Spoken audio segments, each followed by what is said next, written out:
विजयन को भी जेल में डाल दो ईडी के इस्तेमाल से। ये उनका ऑफिशियल बयान है। He wants Pinarayi Vijayan to be put in jail for corruption. मतलब ये क्या है? केरला में पिनराई विजयन और लेफ्ट करप्ट है, और जैसे ही केरला की सीमा खत्म हो जाती है तो वो नॉन करप्ट हो जाते हैं, उन फिर टारगेटिंग हो जाती है। हाँ, पंजाब में आम आदमी पार्टी करप्ट है, केजरीवाल करप्ट है, जैसे ही वो सीमाओं को लांग के बाहर आ जाते हैं तो वो एकदम साफ सुथरे हो जाते हैं। कांग्रेस उनके लिए छत्तीसगढ़ में करप्ट है, छत्तीसगढ़ की सीमाएं लांग के आ जाते हैं तो ये संवैधानिक विषय बन जाता है। ये क्या कहना चाहते हैं और ये किसको बेवकूफ बना रहे हैं?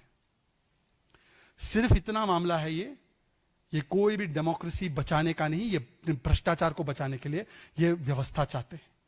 और आज इसीलिए मैं आदरणीय राहुल गांधी जी से पूछना चाहता हूं, राहुल जी, क्या वो वाले राहुल जी सही है जिन्होंने ऑर्डिनेंस फाड़ा था मनमोहन सिंह जी की सरकार का, जब लिली थॉमस केस के बाद 2 साल से अधिक किसी की कन्विक्शन हो तो उसको सदस्य बनने का अधिकार नहीं था? उनको बचाने के लिए जब ऑर्डिनेंस आ रहा था तो आपने नैतिकता का ऐसा हिजाब डाला कि भाई मैं सबसे नैतिक, फाड़ो मेरी सरकार का ordinance.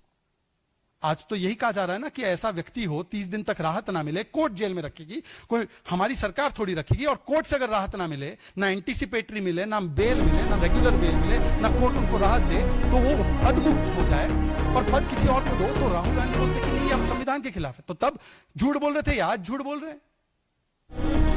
Rahul ji, cabinet meeting कैसी चाहते हैं हम? जरा बताइए हमको, जेल के भीतर की कैबिनेट मीटिंग चाहते हैं? या राहुल जी बताइए कि जब केजरीवाल 150 दिन जेल में थे और आपकी पार्टी हर दिन में 2 प्रेस कॉन्फ्रेंस करके बोलती थी ये केजरीवाल इस्तीफा दो, केजरीवाल इस्तीफा दो, ये सही था, ये गलत था? और केजरीवाल जी आप भी बता दो, आप तो भाई पंजाब में तो लोकपाल बाइनोकुलर से देखने पर नहीं मिल पा रहा है। एनीवे, छोड़ देते, वो विषय आपको जरा दुख हो जाएगा, आपको मैं पूछूंगा तो। पर ये तो बता दो अरविंद केजरीवाल जी कि आप तो प्रधानमंत्री पद को लोकपाल में लाना चाहते थे, अकाउंटेबिलिटी चाहते थे, आप इसके साथ है या इसके खिलाफ है? और आप तो भाई बिना एफआईआर के 14 मंत्रियों के इस्तीफे मांगते थे। अब मैं ऑडियो प्ले कर लूंगा, सोनिया गांधी जी पे क्या बोला, लालू जी पे क्या बोला, मुलायम जी पे क्या बोला, तो भाई आपके लिए प्रॉब्लम हो जाएगी। तो आज क्यों बदल गए? कुल मिलाकर ये लोग चाहते हैं भ्रष्टाचार का अधिकार।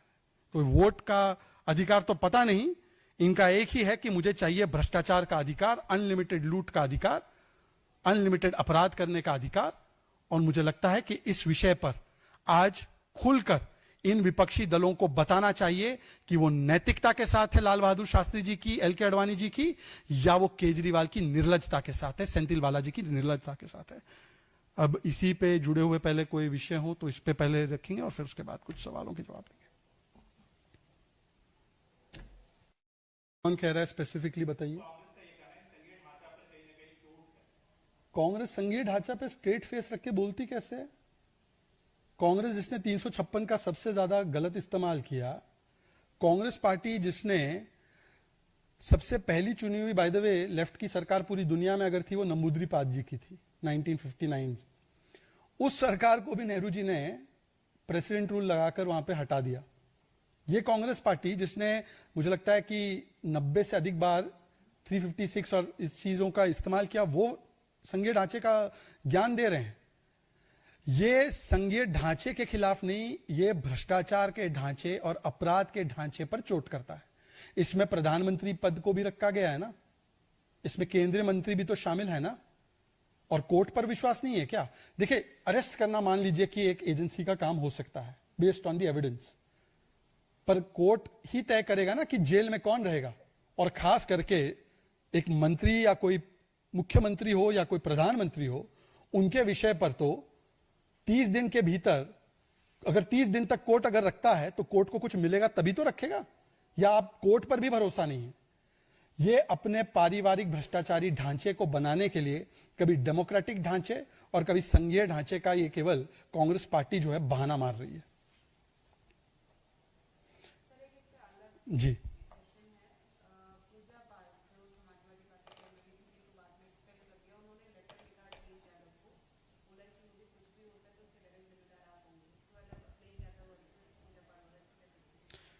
देखिए, पीडीए समाज का सम्मान, पीडीए समाज का सम्मान और बोलने की आजादी का सम्मान, ये किस प्रकार से चल रहा है, अखिलेश भाईजान के यहाँ पर, ये इसका जीता जागता उदाहरण है।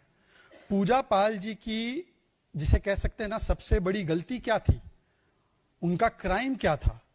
पूजा पाल जी पीड़ित है उस गुंडेराज माफिया राज से जिसको समाजवादी पार्टी ने संरक्षण दिया, अर्थात अतीक और अंसारी जैसे लोग। उनको व्यक्तिगत इसका खामियाजा भुगतना पड़ा। वर्षों तक समाजवादी पार्टी की सरकार ने ऐसे ही तत्वों को संरक्षण दिया, समर्थन दिया। आज माननीय मुख्यमंत्री योगी आदित्यनाथ जी की सरकार में ऐसे तत्वों को जो न्यायिक प्रक्रिया है उसके तहत सजा की दहलीज पर पहुंचाया गया। कानून व्यवस्था जब सुदृढ़ हुई है तो पूजा पाल जी ने इसके विषय में विधानसभा में अपनी बात को रखा, जो उनके बोलने की आजादी का एक हिस्सा है। तो सच बोलने के लिए एक शोषित, वंचित, दबे कुचले, पीड़ित समाज से आने वाली, पीड़ित समाज से आने वाली बेटी के साथ अखिलेश जी ने वोट बैंक के नाम पर किस प्रकार का व्यवहार किया है, मुझे लगता है कि पूजा पाल जी के साथ साथ ये पूरा उत्तर प्रदेश और पूरे देश के लोग देख रहे हैं। वैसे तो ये कहते हैं हम संवैधानिक अधिकारों के साथ, हम पीडीए के साथ, पर जब भी मौका आता है ये वोट बैंक के साथ हो जाते हैं। और वोट बैंक के चक्कर में कभी किसी बेटी पीडीए समाज से उसका बलात्कार हो तो भी वो वोट बैंक के साथ खड़े हो जाते हैं। और आज पूजा पाल बनाम अतीक, तो अखिलेश जी सीधे सीधे अतीक के साथ हैं, वो पूजा पाल जी के साथ नहीं हैं। और अब उनको जो धमकियां आ रही है, निश्चित रूप से ये तब से आने लगी जब से उन्होंने ये बात रखी और समाजवादी पार्टी ने उनको एक्सपेल, ह्यूमिलिएट किया। तो समाजवादी पार्टी, जिसका तो पूरा चरित्र गुंडों वाला है, उसको जवाब देना होगा कि एक ऐसी बेटी के साथ इस प्रकार का अन्याय क्यों कर रहे हैं।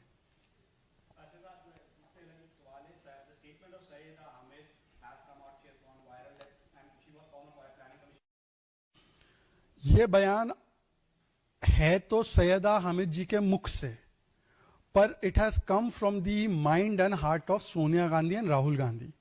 क्योंकि ये जिसको कहते हैं ना family's oldest and most loyal retainer, ये वो है। Syeda Hamid ji one of the most loyal and oldest, सबसे पुराने रिटेनर्स में से एक है।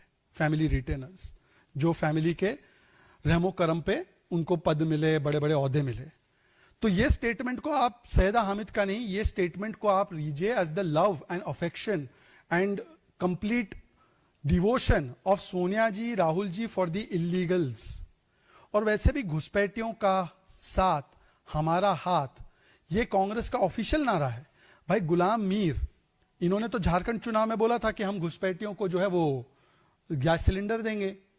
हमने देखा है कि किस प्रकार से घुसपैठियों के लिए, जिसकी संख्या अब 90% कम हो चुकी है, क्योंकि जब से अमित शाह जी गृह मंत्री बने, जब से एनडीए की सरकार आई है, हमने तो फेंसिंग कर दी और सबको चुन चुन कर भेज रहे हैं।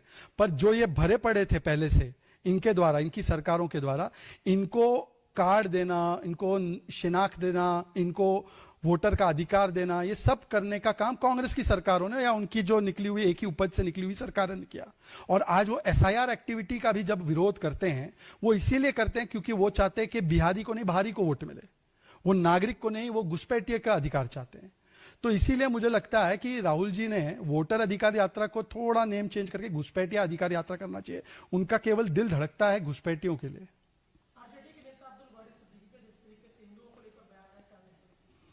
इसमें कोई भी नई बात नहीं है। ये इंडी अलायंस की एक ही पहचान करो, सनातन हिंदू का लगातार अपमान, खुश करना है हमारा जो है वोट बैंक का भाईजान, और तभी तो मिलेगी वोटों की दुकान। तो ये अपनी वोट बैंक की दुकान और भाईजान को अपना कदरदान बनाने के चक्कर में हिंदुओं का अपमान करने की लंबी फहरिस्त है। ये वही आरजेडी है जिसने रामचरितमानस को लेकर क्या टिप्पणी की। ये वही आरजेडी है जिसने एक समय पर ओसामा बिन लादेन को ऑफिशियली कैंपेनिंग में इस्तेमाल किया, उसके लुक अलाइक को। ये वही आरजेडी है जो सिमी को मासूमों का झुंड मानती थी। ये वही आरजेडी है जिसने की किस प्रकार से राम मंदिर के विषय पर भी अभद्र टिप्पणियां की है, वो पब्लिक डोमेन में है। और इनके अलायंस वाले भी देख लीजिए, एक से बढ़कर एक है भाई। एक जो है राहुल जी और कंपनी, जो हिंदू टेरर, भगवा आतंक कहती है, जिसका भी मालेगांव केस में हमने देखा क्या निकला। वो है जो कहते हैं मंदिर जाने वाली लड़की को छेड़ते हैं, जो हिंदू टेरर, सनातन समाप्त की बात करते हैं। तो इनके पूरे अलायंस की अगर आप देखेंगे ना, तो एक कैच फ्रेज है, हिंदू को दो गाली, मिलेगी वोट बैंक की ताली, यही हमारी वोट बैंक की प्रणाली। ये इसके चक्कर में ही ये लोग दे रहे। देखिए कि ये एम वाई फैक्टर में केवल एम को अपीज करने के चक्कर में हिंदुओं का अपमान लगातार करते जाते हैं।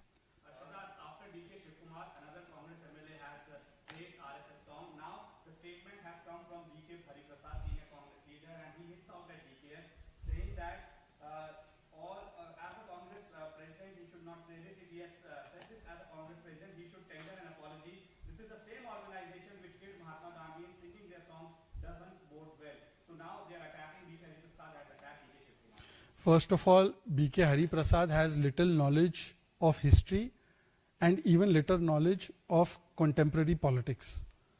B.K. Hari Prasad should know that the allusion or the accusation he's making against RSS, which incidentally is in its 100th year of selfless service to society and nation building, शताब्दी वर्ष में है आरएसएस, उस RSS के ऊपर एक भी दाग नहीं था, ये नेहरू जी की सरकार ने ही स्वीकारा था और ट्रायल हुआ था बकायदा। और आज भी जब उनके परमानेंटली युवा नेता राहुल गांधी ऐसे आरोप लगाते हैं तो कोर्ट उनको बुलाकर फटकार लगाती है, तो वो कोर्ट में अपॉलॉजी भी टेंडर करते हैं। तो ना इनको इतिहास का ज्ञान है, ना इनको अपने नेता के स्टैंड का ज्ञान है कि कोर्ट में कितनी माफी मांगे। वैसे just for your sake of information, BK Hariprasad ने बोला था, for us Pakistan is not the enemy, for us we like Pakistan. Congress के लिए तो नहीं है enemy, Pakistan is enemy for BJP. तो उनके लिए पाकिस्तान भाईजान है और आरएसएस उनके लिए देश का खतरा है।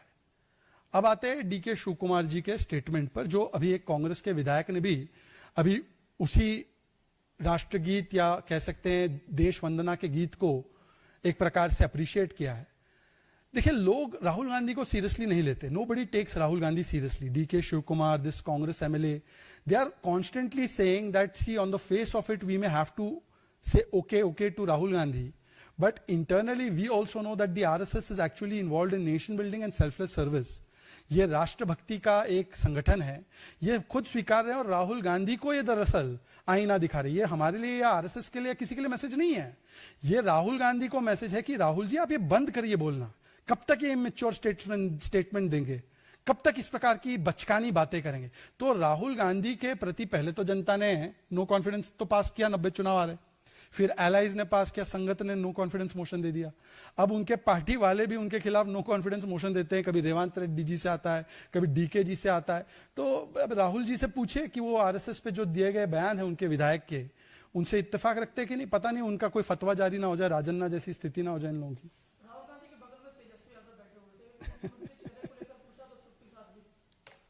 राहुल जी ने कल रात से मैंने सुना है कि 2 गाने बज रहे हैं नॉन स्टॉप तेजस्वी जी के घर के बाहर, नहीं कह रहे तेजस्वी जी के घर से, पर उनके घर के आसपास मैंने सुने, मुझे बताया गया। एक तो गाना है अच्छा सिला दिया तूने मेरे प्यार का, और दूसरा गाना है दोस्त दोस्त ना रहा। ये दोनों गाने का संदर्भ ये है कि एक ने तो अति उत्साह में, जो चुनाव की अभी तक वैकेंसी नहीं है, प्रधानमंत्री नरेंद्र मोदी जी प्रधानमंत्री हैं, इनके लाख प्रयासों से वो चीजें बदलने नहीं वाली है, वो वहां पे तो राहुल जी को घोषित करके आ गए कि he is our next PM face, जिसको लेकर अब इंडिया अलायंस से भी अलग अलग स्वर उठने लगे हैं। मैंने देखा आपके चैनल्स पे टीएमसी कुछ अलग राय रख रही है, तो इंडिया अलायंस में उस पर तो घमासान हो गया, पर तेजस्वी जी ने, जिसको कहते हैं ना कमिटेड, एकदम कमिटेड तौर से बोल दिया राहुल जी हमारे नेक्स्ट चेहरे हैं। और जब सवाल पूछा गया कि तेजस्वी जी के लिए आप थोड़ा एंडोर्समेंट दे दो, तो राहुल जी ने सारी बातें बोली, केवल ये नहीं बोला कि तेजस्वी जी पर मुझे भरोसा है। इसका मतलब 3 फोल्ड है। एक फोल्ड तो ये है कि इनको पता है ये चुनाव जीतने ही नहीं वाले। राहुल जी सोच रहे भाई चुनाव जीतेंगे ही नहीं, मुख्यमंत्री बनेगा ही नहीं, तो बोले ही क्यों। तो इन्होंने मान लिया कि अगली बार भी एनडीए की सरकार। धन्यवाद राहुल जी। दूसरा, इन्होंने मान लिया कि अब देखे ना, कुछ लोगों को तो होता है ना कि भाई पढ़ा लिखा थोड़ा ठीक ठाक मुख्यमंत्री बने, ऐसा मुख्यमंत्री ना बने कि भाई प्रदेश में कोई इंस्पायर ही ना कर पाए कॉन्फिडेंस। तो हो सकता है कि उनको लगा होगा कि तेजस्वी जी की क्षमता ही नहीं है। और तीसरा, देखो राहुल जी का कैलकुलेशन बड़ा सिंपल है। एमवाई फैक्टर में उनको एम से चिंता है, वाई की तो कोई चिंता ही नहीं है उनको। तो वाई का तो सब कुछ ले लेना है, पर एम के लिए सब कुछ कर देना है। तो एम के चक्कर में ये वाई वालों का नाम लेना ही नहीं। अब एम वाई का मतलब मैं समझा दूं, आप लोगों की कल्पनाओं की उड़ान को मैं पहले ही स्थगित कर दूं। एम का मतलब है मी एंड वाई का मतलब है यू। बाकी और कोई अर्थ लगाना हो तो आप लगा सकते हैं, आप स्वतंत्र हैं। तो ये एम वाई फैक्टर में मी है और यू तो है ही नहीं। तो इसीलिए मुझे लगता है कि इसी में से समझ जाइए कि कई सारे चीजें अर्थ निकल रहे हैं। राहुल जी की चुप्पी या राहुल जी के डाइवर्जन में भी एक बड़ा संदेश नो कॉन्फिडेंस का तेजस्वी में है, ये इंगित है।